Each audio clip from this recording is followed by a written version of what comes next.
Hello everyone, যদি আপনার মনে হয় আপনার প্রচুর পরিমাণে শত্রু বৃদ্ধি হয়ে গেছে, আপনি যেখানেই যাচ্ছেন না কেন আপনাকে সবাই শত্রুতার চোখে দেখছে, তাহলে আজকের ভিডিওটি আপনার জন্য। পুরো ভিডিওটি দেখবার জন্য যারা এখনো অবধি আমার চ্যানেলটিকে সাবস্ক্রাইব করেনি, সাবস্ক্রাইব করে দেবেন, লাইক ফলো শেয়ার করে দেবেন এবং কমেন্টে লিখে যাবেন জয় শ্রীরাম। তো কি করবেন? মঙ্গলবার দিন স্নান সেরে শুদ্ধ বস্ত্রে অরেঞ্জ বা লাল কালারের বস্ত্র পরিধান করবেন।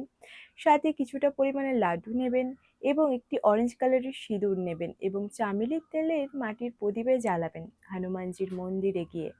জ্বালিয়ে সেখানে হনুমানজিকে লাড্ডু চড়াবেন এবং যে সিঁদুরটি রয়েছে অরেঞ্জ কালারের, সেই সিঁদুরটি হনুমানজির পায়ে দেবেন।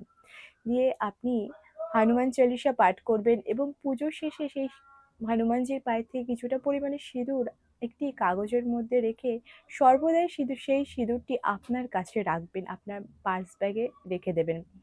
তো এটি যদি করতে পারেন দেখবেন আপনার সাথে আর কেউ